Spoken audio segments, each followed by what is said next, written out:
Hello, good evening, everyone. Welcome to another monthly talk. And this week we have a guest who actually is not really a guest. So he's a member of, the Spiritist Society Seeds of Light, Brian. I will do a reading from Happy Life and then the prayer, and then Brian will take over. Message number 20. Never be complacent about what you have done badly. Acknowledge your right to make mistakes, but rectify them immediately. Bitterness, rage, and violence must give way to joy, benevolence, and peace. You have reincarnated to grow and be happy. Walk away from emotional dysfunction and ascend the steps that will lead you to victory over yourself.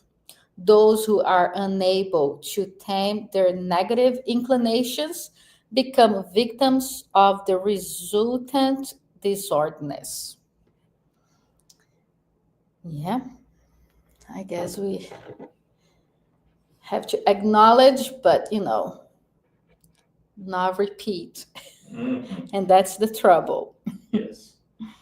Okay, so let's do our initial prayer. Heavenly Father, Master Jesus, tonight, as our friend Brian will talk about a very interesting topic, we ask that our minds and hearts are open to the message and that the message that will be spoken may touch our hearts as well as the spirits here present.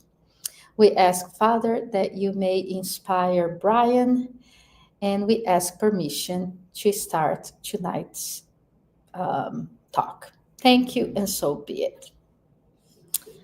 Okay, so we have our friend Brian. I will put the. Mhm. Okay. All right, Brian. Thank you. I will turn on the TV. Okay. All right.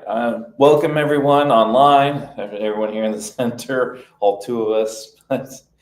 Hopefully this will be a worthy lecture that you guys enjoy this as you watch this over in online. So when I came up with this one was a topic we were talking about how we definitely get inspired and how God talks to us through many different mediums. Doesn't always have to be through the church, the synagogue, the mosque. It can be through art, music, and many of these other things that are out there. So I was sitting there looking at this, like, why not sit there and look at, for here within Spiritism, where are these messages at? Where can we find these messages? And oddly enough, it seems to be that in the 1990s, there was a lot of movies that came out around that time frame that was inspired by this.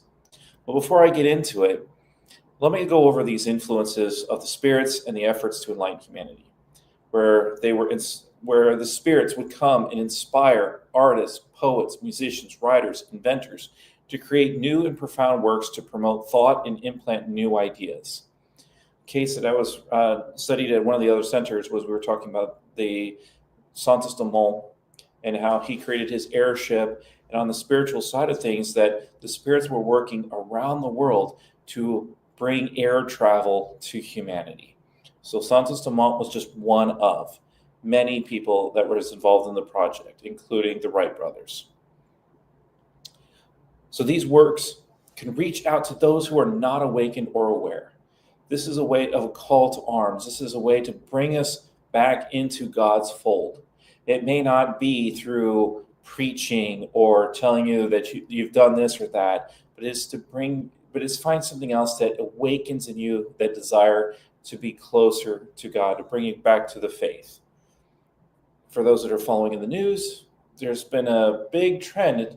They're saying there's a lot of Gen Z, Gen Alpha men that have been going back to the faith per recent studies. So this is a positive sign that this is happening in the real world. And the pathway through which human moral evolution is guided, we have that with the Spirit's book, the Gospel according to Spiritism, and these others, and as well as many of the other teachings of the doctrine. And we also find out that the spiritual doctrine is shared throughout many different mediums and forms. So, as I said before, the 1990s had a plethora of movies that seemed to hit on a very spiritual note. And one of the big ones that always comes to mind is the movie What Dreams May Come, which was released in 1998 with now the late Robin Williams. And when you sit there and you go through the movie, there's a lot of different aspects to it. And in return, when he passes on, the Spiritist doctrine shows us is that we create our heaven and we create our hell. And we have this showing up in this movie where when he crosses over, he imagines himself in a painting where the entire world around him is paint. We don't see this too many other places. And this is one of the reasons why this one is so prevalent with a lot of different movie ideas, is that you do have these little aspects where they sit here, so it's like you create your own heaven, you create your own hell. And this is again prevalent when you start watching through and going through this movie and seeing these little hints and notes. Now bear in mind, no one in this movie was a spiritist that we know of. So how did they get this inspiration? Where did this come from? Where do these notions come from? Now, are they prevalent in society? Very well, possibly. Spiritism has been around for over 160 years. Who's to think that those ideas haven't percolated around and come up as different things over time? But again, just sitting here reflecting back this, and just imagine yourself. Imagine yourself in the world that you create. You are your thoughts. How many points do we have in the doctrine where they said our thoughts have meaning, our thoughts have power? What we project out, we get back. It's a reciprocal action, the law of cause and effect, karma. So that we always want to keep pushing good things out there.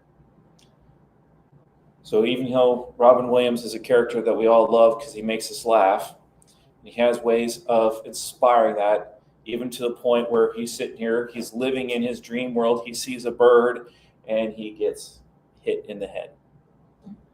So, but is that because he's bringing us joy? Is this bringing us things? Or is, again, he's in a world, he expects crazy things to happen to him?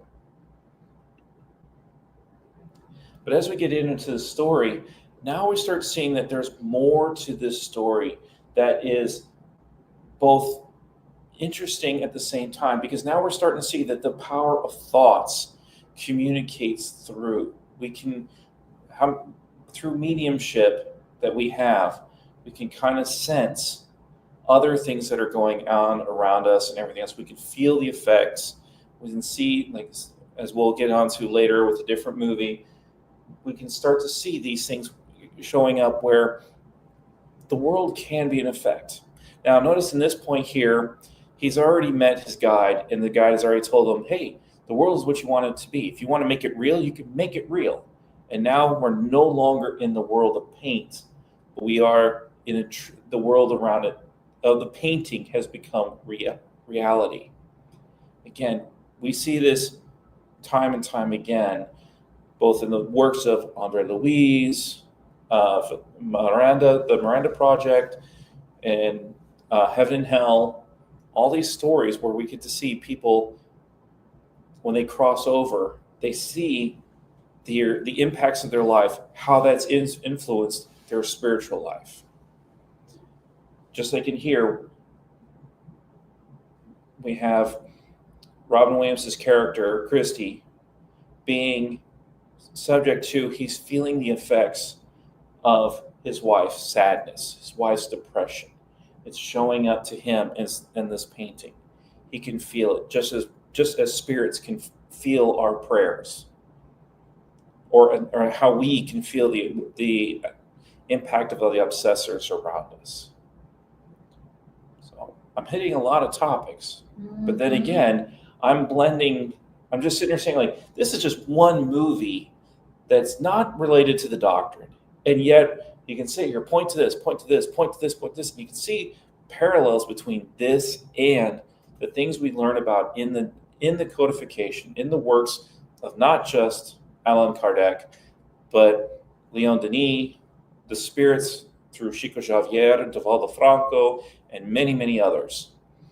How they brought this into us, where we have this life, and that the spiritual life impacts our lives. And here is an artist of a movie medium being inspired in a similar way and presenting an idea that, at the very least, and this probably even applies to me too, because I remember seeing this in college. How do I know that this didn't open the door for me to then, once I became introduced to Spiritism, it opened the door enough for me to sit there and say, you know what? This reminds me of this movie. I'll give it a shot. And it opened the path for me to be here today. So who's to say some of these other movies that are out there don't have the same effect? And that's why the big purpose of this lecture, and also for next week. How long is this movie? This one is, It's kind of long, right? it is long. It's about 2 hours. I mean, granted, it says in, like, Titanic is the one that set the bar with the three-hour movies, and then we started having Lord of the Rings and The Hobbits, and so 3 hours suddenly became the new norm. But back in this day, this one was being over 2 hours was a long one. But when you go through the entire story to it, it has so many parallels to it. And I'm sitting here hoping that I get it coming in here, and I guess There's like a small delay. I know you get this thing in here, but I'm sitting here trying to remember that this is here where we're starting to see him switch over to another place. I think I might see if I have it in the other slide. Yeah. Because I don't think I have a picture of him with his kids. And that's one of the ones I really, really wanted to include in here because of two aspects to it that we learned within Spiritism. That spirits sometimes come to you in a way that's familiar to you. But in this movie, they switched it around. They came down in a movie that felt safe for the spirit themselves. Because as we find out that his two kids are his guardian angels once he's over on the spiritual side, but he can't recognize them yet because they take on a different form. Because they took on people that they were reminded of when they were still alive. And they says, like, do you remember this person, how much you like this thing and everything else? That's why I adopted this persona. And even though Christy, Robin Williams' character, doesn't recognize it, it takes a while, but it takes him a while before he even starts to dawn on it, that he starts to realize that there's something odd about this person that's guiding him. There's something different here. And it takes him a while to break through and recognize. But here, that's another one here.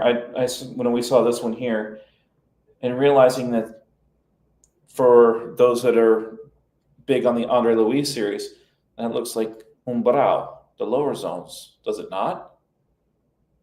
I mean, sitting here being stuck in the morass, sitting here stuck with it being locked in, and here he is. He's got to walk over living souls stuck to make it to the other side. And he's trying not to. He's trying to be mindful and not inflict any more suffering on him. But that, again, going back to what we studied within Spiritism, we hear stories, rescue missions of people, spirits that will come out and try to rescue these people that are trapped. Sometimes they'll sit there and they'll finally reach out and say, Lord, help me. They'll start to pray. And next thing you know is someone will come and rescue them out. They'll pull them out of the muck and the mire. And I was like, so here you have, again, a visualization in person of a movie scene that has this in here where they are stuck in this time frame. And as we go through this movie, it gets progressively darker. Notice the colors are fading.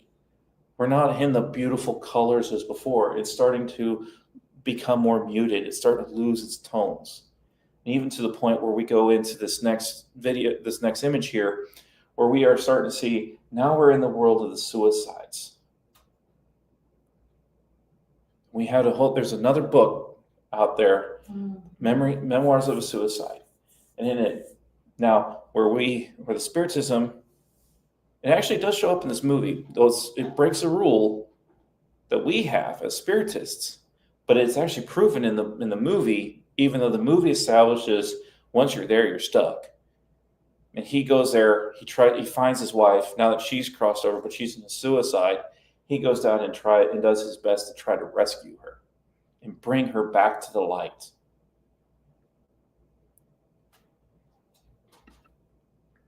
So I'll stick on this one before I move into the next one, even though it's going to pop up here.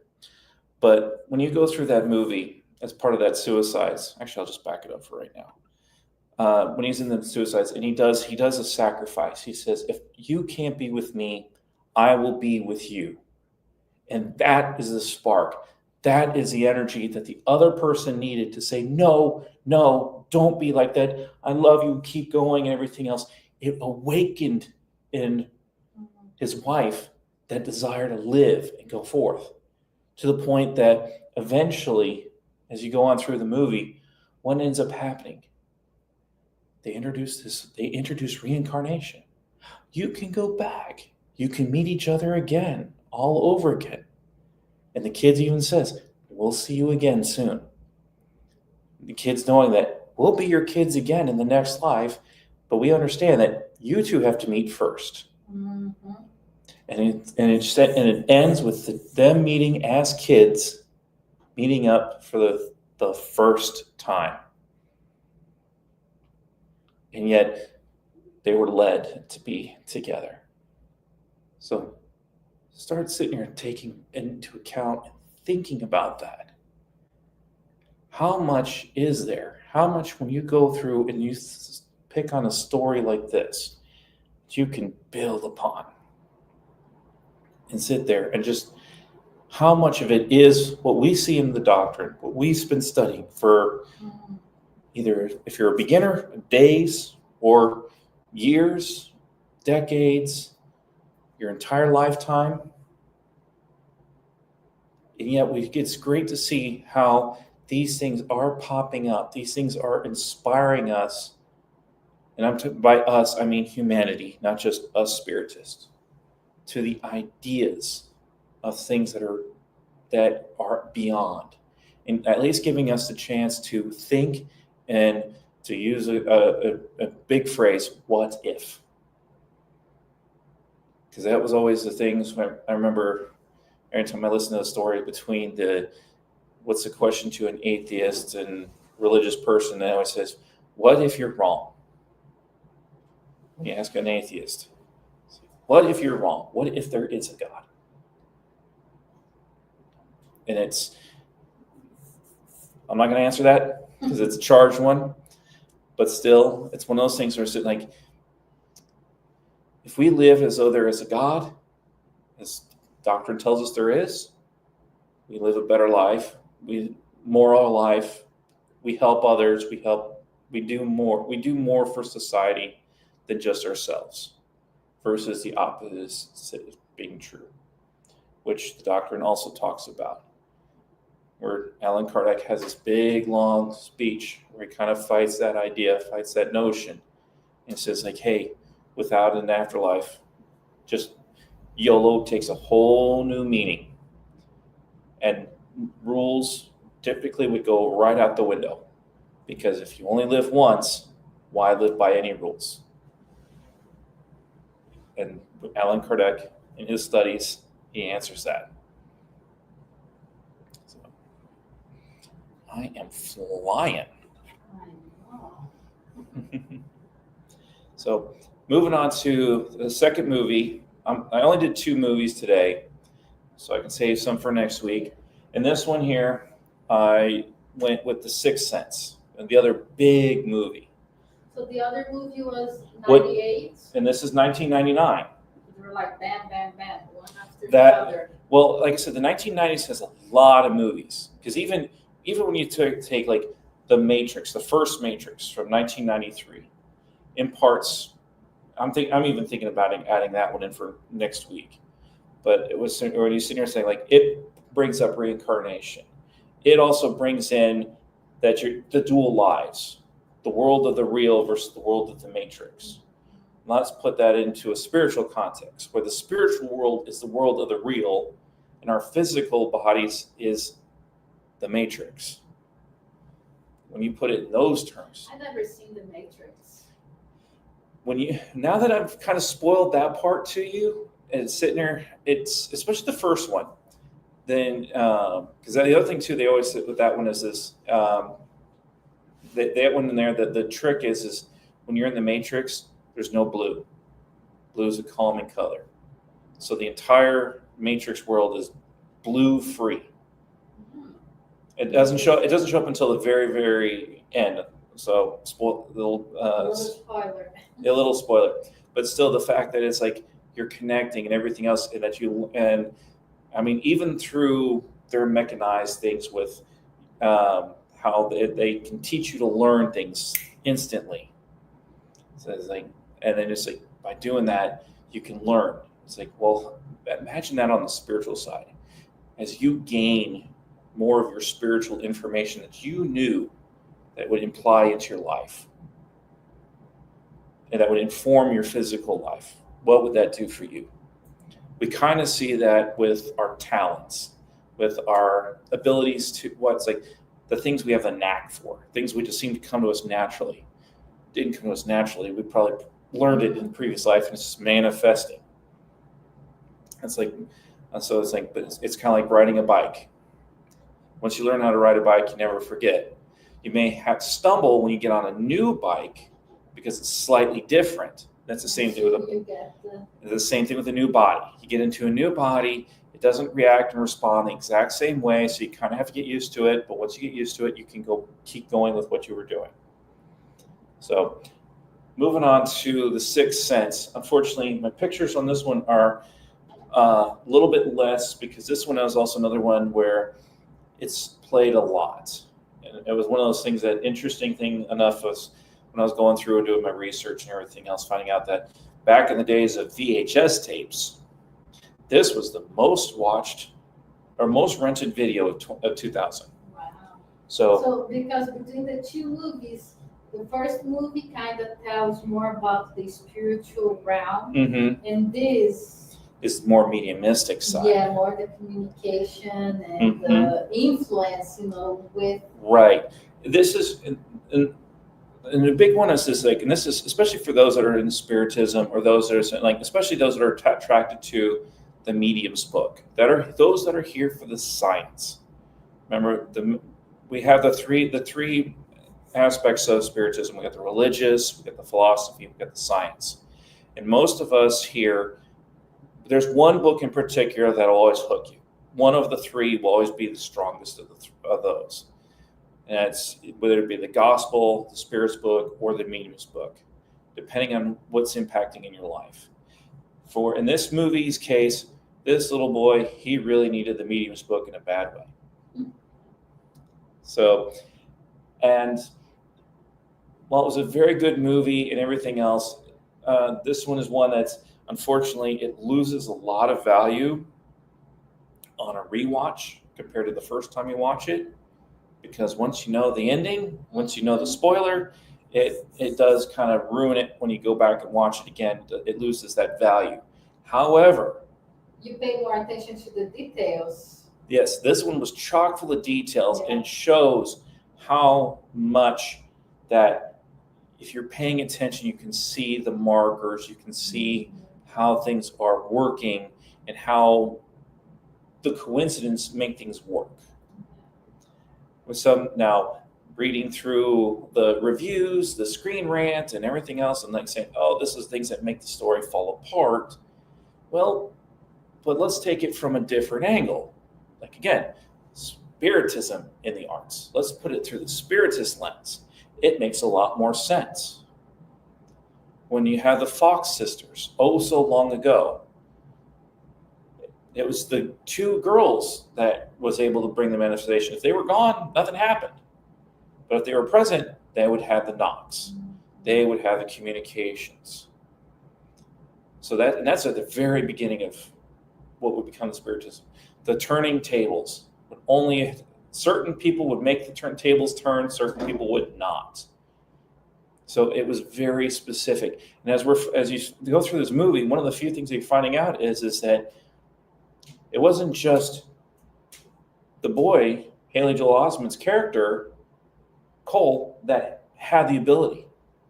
It later come to find out that there were others that had the ability.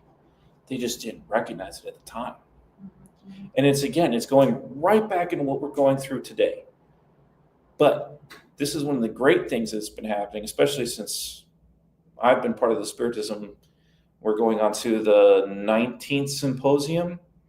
And same thing, same coincidence, same time frame as that has been the Medical Spiritist Administration Association, I think it is, where they would meet every 2 years, and they would have and you would see how medicine and Spiritism have been bridging the gap between each other, and they're finding the links. And the strongest one is in psychology, and which is prevalent in this one here because Bruce Willis's character is a child psychologist. He's sitting there trying to help children and everything else that's undergoing through their traumas. And so he's sitting here, he sees a boy that needs to be helped. He's trying to help this little boy, not realizing that he's actually helping himself. Mm-hmm. So in the course of this movie, he meets a lot of different spirits throughout the movie. I kept the one of them out, so we didn't need that particular one.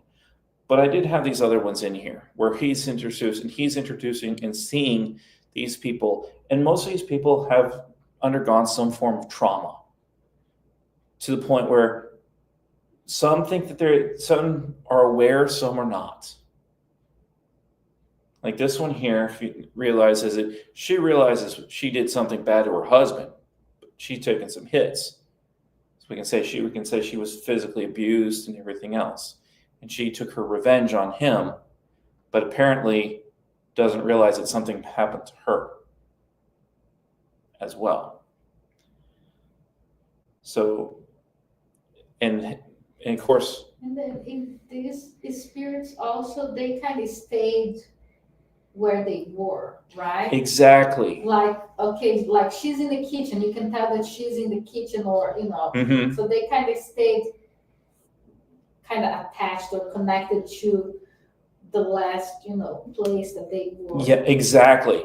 And we're finding out that that's, again, within Spiritism, we find that same thing out, where a spirit will get fixated, obsessed, attracted, mm-hmm. So they will stay locked into a place, to either a place or a thing. Yeah, they have a connection. They have a very strong connection to it. This is where we see within Heaven and Hell, the second part, you'll see someone there that was the rich man, and he's sitting here, he's screaming at his kids, and what the heck are you guys doing with my money and everything else? I worked so hard for it. Not realizing he's dead, and the kids, they just got free money. They didn't earn it. They know how to spend it.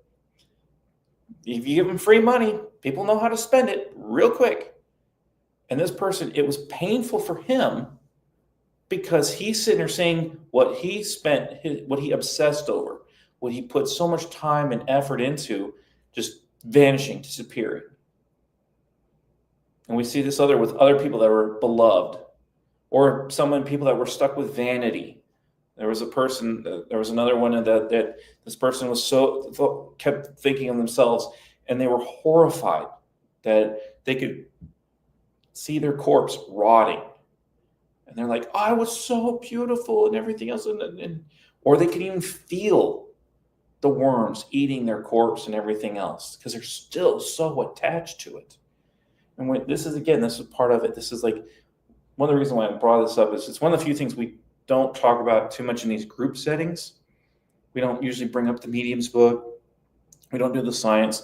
We usually focus in on the philosophy and the religion, because for the most part, that applies to nearly everybody.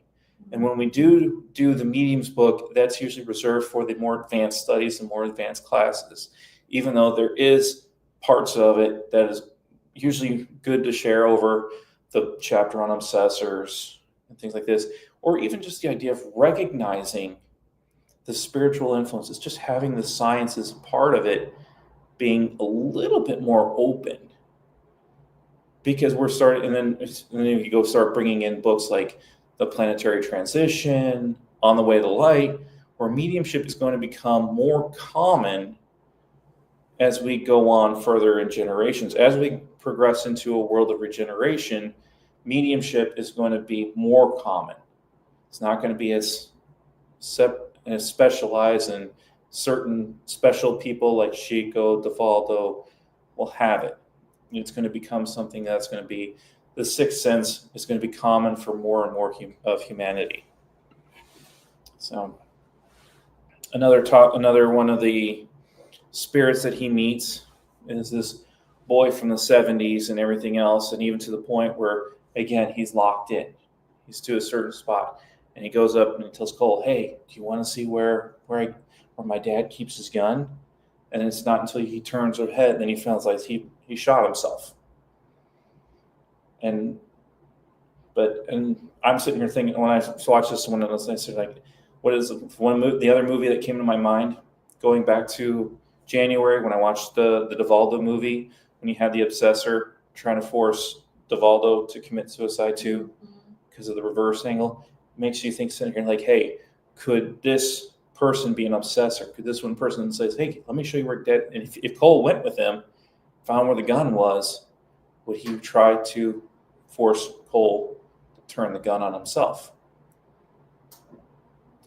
Makes you, again, we don't see that in the movie, but it's one of those things where that's one of the reasons, like going back to what I was saying about the obsessors, bearing in mind that we have the types of obsession, the simple, fascination, and then the possession ones, but I keep thinking, I'm saying obstinance coming to my head, but that's not the right word. So, but you have three different types of obsessions. So and then when you're sitting like, and of course within the medium's book, it tells us how to be mindful of our thoughts, correct our thoughts. When we start having these things, turn our minds to God, say a prayer, read the Bible, read the gospel, read spiritual knowledge.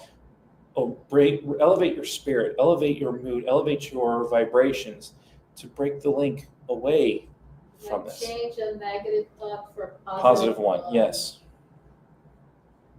But I don't remember this in the movie. I'm trying to picture. Maybe you should watch again, because it's been a while. Well, that's part of it. Is I had to rewatch all these movies. Yeah, because it's a lot of details in it that I remember.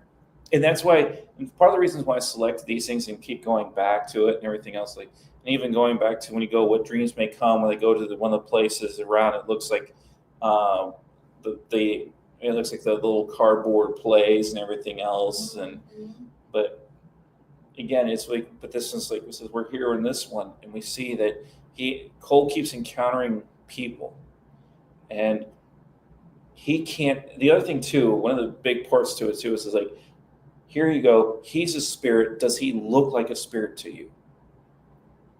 He looks flesh and blood. He looks real. He looks like he's physically there. And we know DeValdo had that same problem. He couldn't tell if a spirit was alive or dead because they looked normal to him. And I guess for the spirits also, they recognize that he has that ability to connect and see that. Which is another aspect that we see within Spiritism, that the people, when the spirit recognizes a medium or the notices that they have a connection, they have that affinity with, they will try to communicate with that person, which is again going back to one of the reasons for Spiritism, that we need to constantly improve ourselves, because as we have that affinity, we will build up our spiritual following based on those affinities. So if we have vices, are we encouraging spirits of the same vice to us? Which then when you bring like company, says, well, why don't we keep doing this and doing this and doing this? Why it's so easy for an alcoholic to have one drink and then keep drinking more and more and more, even though they know they need to stop. It's easier once they've had that initial push or this encouragement to do it. So the amount of willpower to break affinity is very, very strong. But when you're stuck in it, when you're in a vice and you're trying to break out, it's hard. It's always the hardest. But it takes effort, and it takes strong willpower. God, call on God, call on Jesus. Like the message. Exactly. And it was like that was divinely inspired or something. But exactly, the fact that you have this message and you have these things out here, and it's one of the reasons, like, I haven't done it for this center, but when I spoke, usually when it's around the time of Mardi Gras, Carnival, Ash Wednesday, I always meant to sit there and poke on it and say, hey, what's the whole purpose of Ash Wednesday? What's the whole purpose of Mardi Gras? Get all your vices out before you have to do your purification for 40 days. So it's like you overindulge, and then you kind of like do a fasting of good behavior. But is that the right way to think of it? Shouldn't we reverse it? It's like, okay, we're going into Lent with the idea of we got 40 days. Let's use those 40 days to break a habit. Let's use it to break a vice. So when you give something up for Lent, don't give up chocolate. Don't give up, candy, sweets. I mean, yes, that could be a virtual vice, but let's do something more meaningful. Let's give up alcohol. Let's give up smoking, pornography, a stronger vice. That way, over the course of 40 days, you build up a habit. And then after that 40 days, you kind of like broken the vice. It doesn't have as much of a control over you, and that way you kind of keep going on. And then during that period of time, since if everyone gives up a vice, doesn't matter which one, everyone knows they're suffering. They all knows they're going through it together. They can support each other and bolster each other. And says, I gave something up that's a moral vice. I know you gave up something that's a moral vice. Doesn't matter what it is, but I'm here for you. It's like we can get through this together. Lock arms, hold together. We can get through this. We can get through this 40 days. I don't need to know what your vice is. You don't need to know what mine is. We'll get through it. We're going through the 40 days to purify ourselves and make ourselves better human beings in 40 days. That's what I've been using and I've been trying to do. So that I take that opportunity and don't make Lent a punishment. Make it a challenge. And that way we don't reward the bad behavior. We reward the good behavior. Same thing with Halloween. We reward the bad behavior. The ghouls, the goblins, the witches, the skeletons, but we don't recognize All Saints' Day, the very next day. Remember, Halloween, All Hallows' Eve. And the very next day, All Saints' Day, nothing. So even to the point where I even thought about that, and it's like, okay, next time for Halloween, I ain't dressing up in black and purple and orange and green and everything else. I'm going to try to dress up as an apostle. I'm going to dress up in all white. And when you have that vision in your head, you go out amongst trick-or-treating and all those things, and you're pure white and everyone else is in black, you stand out. And yet, again, going back to how many times have we seen this in some of our readings? I believe it's an Andre Louise book, where the mentor, the spirit, was sitting here talking to all these beings around him in a lower zone. And he says like, oh, hey, you're protected by God and everything else. There's only come out from your beam of light. And he did. He stepped out from the beam of light and says, I'm now among you. And he was radiating with the brilliance within, because he had the purification within.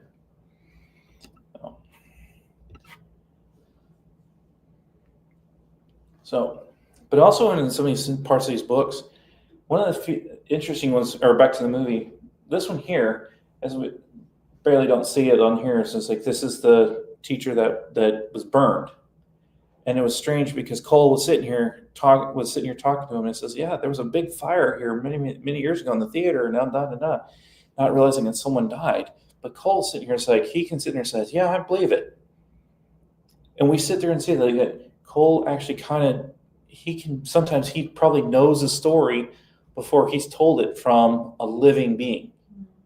There's another one in here where I don't understand it in the movie, but it's like, how did Cole know about his teacher's past? To the point where his teacher is like, because he would sit there and say like, and he starts screaming, stuttering Stanley, stuttering Stanley. It's like, hey, you were ridiculed as a kid and everything else. And how did Cole know that? Now, it wasn't brought up in the movie. It's probably influence around. There you go. The spirits around him. Yeah. There's a few characters in here that are not in the movie. Like, he talks about it. He talks to his grandma, but grandma's never in the movie.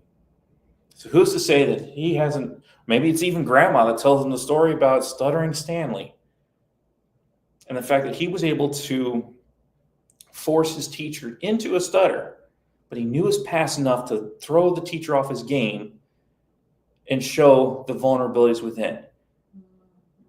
Now, doesn't this also sound like another part of the book, one of our studies that we've been doing?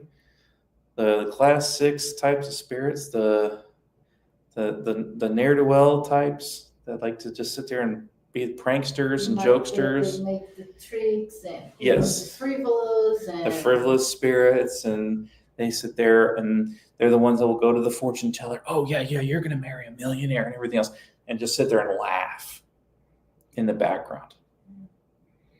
So this is again, when you start looking at this, and this is one of the things that when I do talk to some of the people that have gone to some of these centers, I hate to say it, but this is usually the centers down in Brazil. When you go to a Spiritism center, like, oh, you're a medium, we need to bring you into this program and get you into everything else, to like forcibly train them, and you kind of like scare a person. Mm-hmm. And they say, like, even in this movie, even though he's untrained, Cole slowly over time becomes introduced to his gift, and that it is actually a gift, not a curse. We see that transition throughout this movie. See, like, actually, this next slide brings it up, because it opens it up. They're stuck in traffic, and here's certain like, what the heck's taking so long? Is everything else? And then Cole sits there and he says, well, there was an accident up there. Someone died. It's like, and Mom turns to him and says, you can see that? It's like, no, she's standing right outside the car. Mom can't see her. He can. He tells the whole story. And then it says, and this is the moment where he sits there and tells his mom his secret. This is the part of the story where he tells Mom about everything that Grandma does, even to the point where Grandma inspired Cole, told him a story that never got to Mom. Because Mom sat there and did a dance recital and everything else, and thought that Mom didn't come because they had an argument that earlier that day. But Mother did come. She hid herself and hid and watched the show. And Cole sit there and says, yes, Grandma was there. She said you were the most beautiful one, and she was very proud of you, and And that's what not only broke the walls down that were between mom and son, but also broke the walls that the mom had with her mother. So we're starting to see that the power within this mediumship, or even just keeping a spiritual mind, can be beneficial and open up and start to bridge gaps. And also, up to this point, his mom probably could tell that he was different, but she didn't know what really it was. And then once he opens up, then things make sense. Yes. There is that scene in the kitchen Mm-hmm. where they close all the doors for the cabinets. Yep. She turns and then it's all open again. It's like there is not even time to do that, but those phenomena happens. Right. And she's sitting there like, stop goofing off, stop being, not realizing it's not her, it's not him, and he's being honest, he's being truthful. He says, it wasn't me. Yeah. And it's like, it's not realizing too that he's able to perceive and everything else. And again, here's a movie that we don't know if M. Night Shyamalan, can't say his last name, forgive me, but this is his first directorial movie.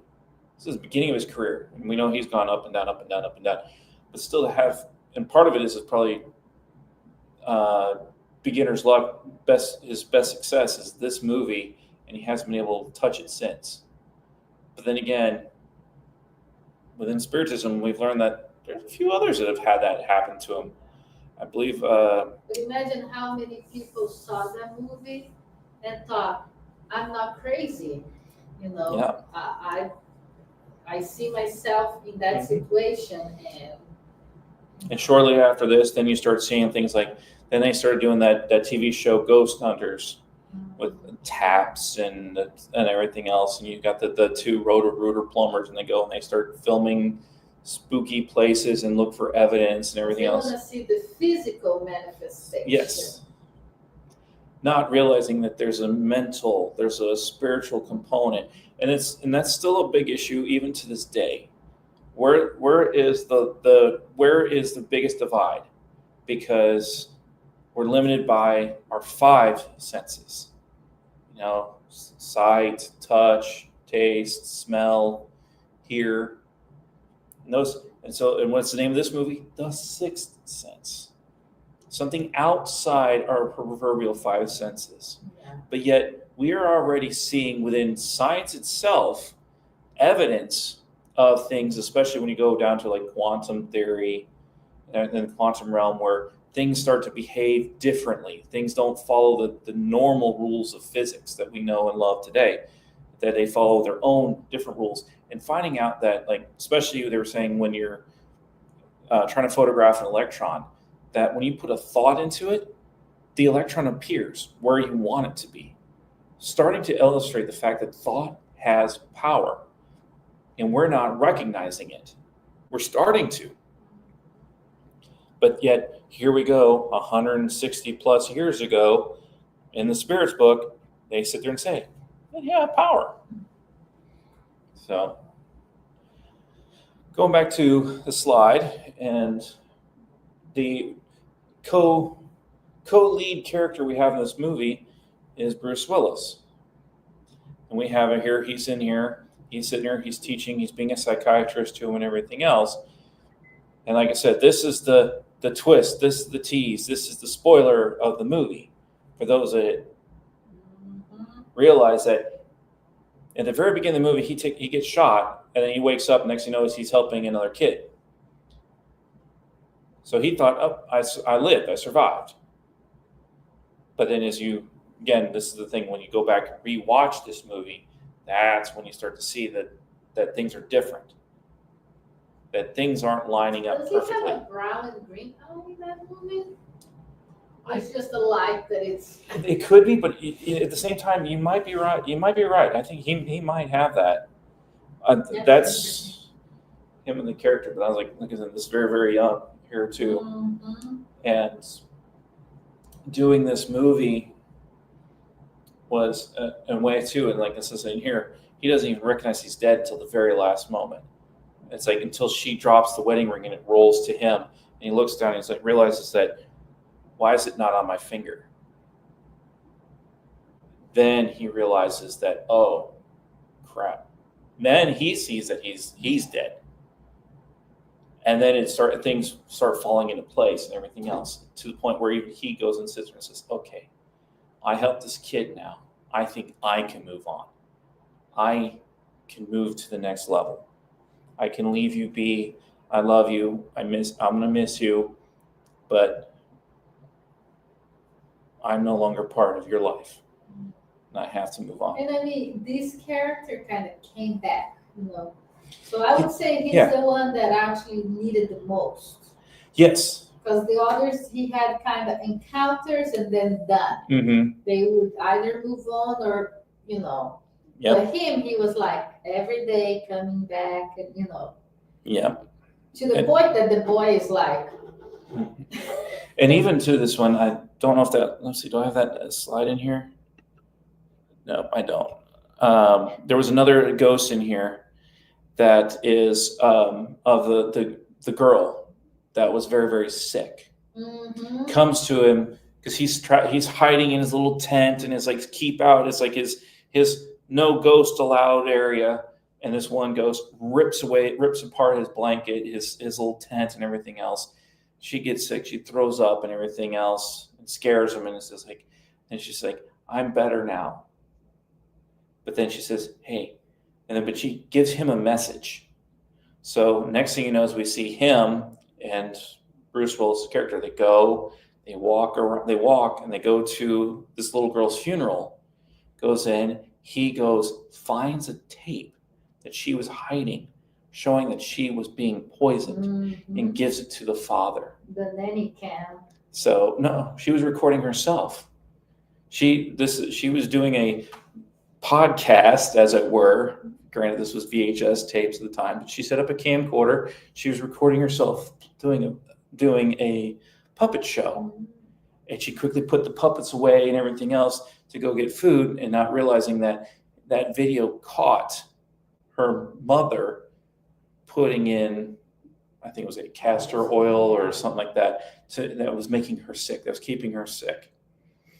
And to the point where, and they were saying like, and as I went back and watched that movie again, when you're at the funeral, the younger daughter, after the passing of the older one, suddenly starts getting sick. So she ends up saving her younger sister. Mm-hmm. Was that the stepmom? Maybe. I think it was the stepmom. I mean, it kind of like, again, it was like, Yeah. There's a lot. It was someone that was like super close. So.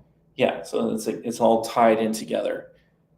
But again, since we're almost out of time here, we got in here and we see, so like here we have come to the movie where he goes in, he started off scared, and now we see him here. This is here, he said, with his mother and everything else. He's having a bonding moment. He's starting to smile. His life is getting brighter. He's being able to express himself, be free, be himself, and be accepted for who he is. Which is, how much do we have going on in life, or mental illness and all this other stuff going on? Why do we have fraternal assistance within the Spiritist movement? Why do we have people that sit there and need help? Reach out. Here's another case in point. Again, in a movie not related to Spiritism as far as I know. Mm-hmm. But yet, the messages are there. So with that, like I said, we're almost out of time. It's 8:27, so I guess we can do a closing prayer. Yes. Hopefully everyone online enjoyed this thing. You want to do the closing prayer? No, you do it. I just want to Shut us off. say yes. I'll just remove this. Okay. Standing. So, all right. With that, I wish everyone would bow their heads, close their eyes. Dear Lord, wonderful Master, thank you for giving us this opportunity to come together, to learn, to share, to be inspired, and to look for your message in the most unusual places, things that are different, that may not be the norm, but yet realizing that you are reaching out to us, begging us to come follow you onto your path. As we close this meeting, be with us now, inspiring us and loving us, and that we may also go forth and spread the seeds of light to all those we meet, so that we may share your infinite love and wisdom to those around us.